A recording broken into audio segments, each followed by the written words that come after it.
গরমের ছুটি শুধু বিশ্রাম বা খেলা নয়, এটা হলো আল্লাহ দেওয়া এক বরকতময় সময়, যখন পরিবার একত্রিত হয়, ভালোবাসা ভাগাভাগি হয় আর স্মৃতি গড়ে ওঠে।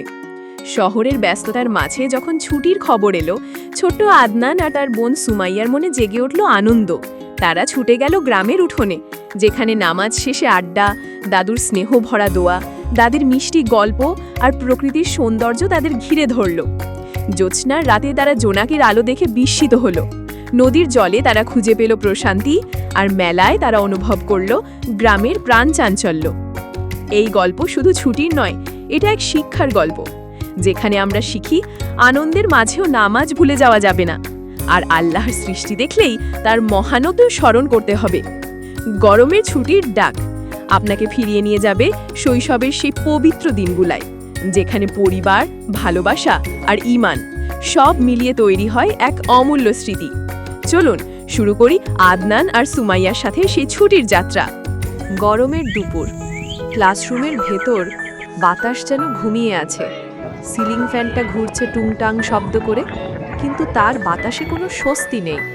টেবিলে মাথা রেখে কেউ হাই তুলছে, কেউ আবার খাতার ভেতর আঁকিবুকি কাটছে। বাইরের রোদ এতটাই তীব্র যে জানালা দিয়ে ঢুকে চকচক করছে খাতার পাতায়। চকচকে সাদা আলোয় যেন চোখও মেলে রাখা যায় না। এই হাঁসফাঁসির ভেতরেই হঠাৎ দরজায় কড়া নাড়ার শব্দ হলো। ঠক ঠক। শিক্ষক তাকালেন। ভেতরে ঢুকলেন অন্য এক স্যার, হাতে একটা কাগজ। সবাই এক ঝটকায় সজাগ হয়ে গেল, যেন কাগজটার ভেতরেই লুকানো আছে মুক্তির বার্তা। স্যার গম্ভীর গলায় বললেন, মনোযোগ দাও সবাই, একটা গুরুত্বপূর্ণ নোটিশ এসেছে। শ্রেণীকক্ষ মুহূর্তেই থমথমে। হঠাৎ করে কেবল কাকের ডাক আর কারো ফিসফিসানি ছাড়া কিছুই নেই। স্যার কাগজটা খুললেন, গলা খাকারি দিয়ে পড়তে শুরু করলেন। আগামী সোমবার থেকে স্কুলে গ্রীষ্মকালীন ছুটি ঘোষণা করা হলো। শব্দ শেষ হতেই ক্লাস যেন ফেটে পড়ল উল্লাসে। কারো মুখে চিৎকার, ইয়ে! কারো গলায় হাসির ঝংকার, আবার কেউ চেয়ার থেকে লাফিয়ে উঠল। স্যার হেসে বললেন, মনে রেখো, ছুটি মানে শুধু খেলা নয়, আল্লাহর নেয়ামতের জন্য কৃতজ্ঞতা প্রকাশ করতে ভুলো না। কথাগুলো বলে স্যার চলে গেলেন। স্যারের কথায় সবাই সম্মতি জানিয়ে পুনরায় সবাই উল্লাসে ফেটে পড়লেন। 10 বছরের চঞ্চল আদনান খুশিতে হাততালি দিতে দিতে তার পাশের সিটে বসা তার থেকে কয়েক মিনিটের ছোট বোন সুমাইয়ার দিকে তাকিয়ে বলল, শুনলি সুমি, গরমের ছুটি। সুমাইয়া দুহাত জোড় করে খুশিতে লাফাতে লাফাতে বলল, আমরা না গ্রামে যাব, দাদির কাছে, নদীতে গোসল করব, গাছে উঠব আর আম খাবো। আদনান গম্ভীর ভঙ্গিতে বলল, অবশ্যই যাব, আমি তো ঠিক করে ফেলেছি। গরমের জন্য শ্রেণীকক্ষের গরম, ক্লান্তি সব যেন মিলিয়ে গেল। বাতাসে এখন শুধু ছুটির উচ্ছ্বাস। বিকেলবেলা, রোদ তখনও ঝলসে দিচ্ছে চারপাশ। আদনান আর তার ছোট বোন সুমাইয়া দৌড়ে ঢুকলো বাসায়। দুজনের চোখে মুখে এমন খুশি, যেন কোনো গুপ্তধনের খোঁজ পেয়েছে। আদনান ব্যাগ ছুঁড়ে ফেলে মায়ের কাছে গিয়ে চিৎকার করে উঠল, মা মা, জানো গরমের ছুটি হয়ে গেছে, আমরা এখনই গ্রামে যাব। মা রান্নাঘরে সবজি কাটছিলেন। ছেলের চিৎকার শুনে অবাক হয়ে তাকালেন। কি, এখনই যাবি? গ্রামের রোদ জানিস কতটা ভয়ঙ্কর, সেখানে গরমে মানুষ হাঁসফাঁস করে।